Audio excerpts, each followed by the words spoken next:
सर्व सुधारणांची जी सुरुवात आहे ना, ती आपल्या आतून होते.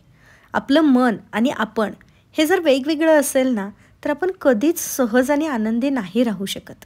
आजच्या ह्या विचलित जगामध्ये ना, आनंदी राहणं आणि मनःशांती असणं खूप कठीण आहे. आपल्याला आपल्या मनाचा समतोल साधता आला पाहिजे. काहीसं समाधानी राहता आलं पाहिजे. आपण नेहमी ठरवतो की स्वतःला सुधरवायचं, स्वतःवर काम करायचं. त्यासाठी प्रयत्नही करतो. पण ते प्रयत्न करत असताना आपल्या आजूबाजूला अशा काही घटना घडतात की ज्या आपल्याला मुळापासून अगदी हादरवून टाकतात. पण जेव्हा आपण आपल्या मनाला कणखर बनवतो, त्यावेळेला आपल्याला अधिक शांत वाटतं. कणखर मन नेहमी शांत असतं आणि आजूबाजूला घडणाऱ्या परिस्थितींचा परिणाम आपल्या मनावरती होत नाही. नमस्कार मंडळी, मी सायली, तुमची जवळची मैत्रीण. ज्या गोष्टींवर आपण नियंत्रण करू शकतो त्याच गोष्टींकडे लक्ष केंद्रित आपण केलं पाहिजे.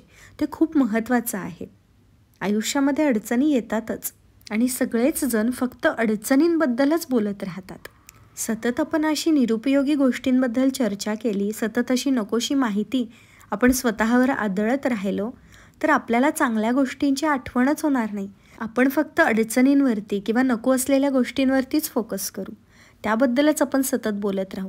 आणि म्हणूनच काही वेळा ज्या गोष्टी आपण नियंत्रित करू शकतो आणि ज्या गोष्टी आपल्याला आनंद देतात त्यांबद्दल चर्चा करणं सुद्धा खूप महत्त्वाचं आहे.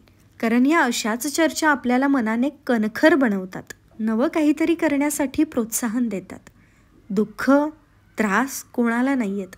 अशी एकही व्यक्ती या जगात नाही की जिच्या वाट्याला दुःख आलेलं नाही आहे. पण जीवन जगण्याची कला म्हणजे काय, तर स्वतःला कणखर बनवणं. इतकं कणखर स्वतःला बनवायचं आहे की त्या दुःखाला आपण अगदी सहजतेने सामोरे जाऊ.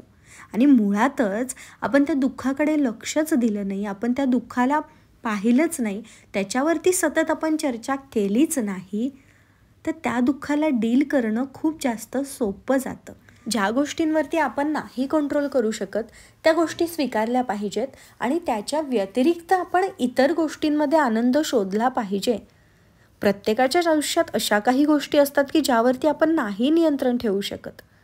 मग त्याच्यावरती सतत बोलण्यात काहीच अर्थ नाही आहे.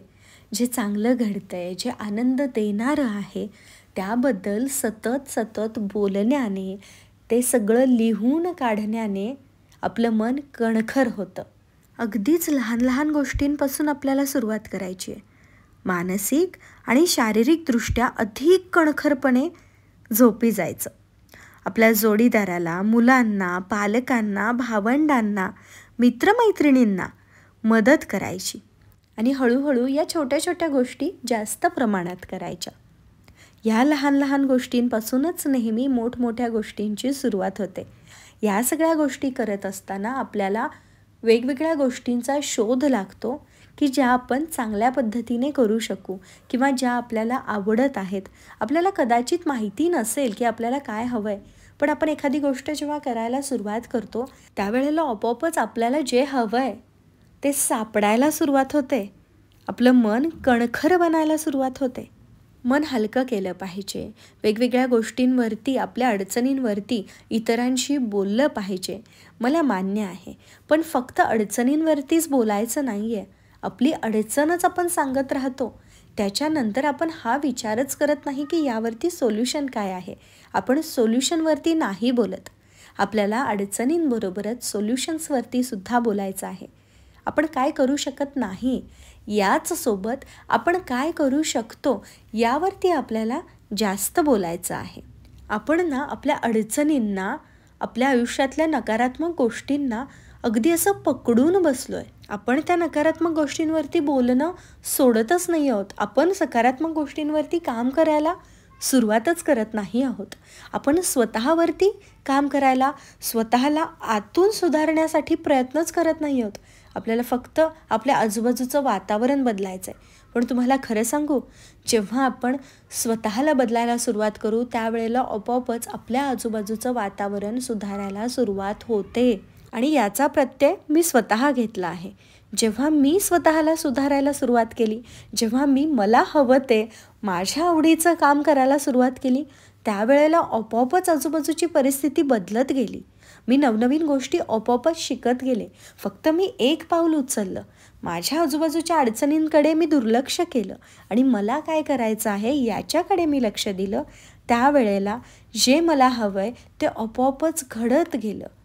ज्या अडचणी होत्या त्या आपोआपच नाहीशा होत गेल्या आणि काही अडचणी ज्या मला पूर्वी मोठ्या वाटायच्या त्या नंतर मला अगदीच क्षुल्लक वाटू लागल्या.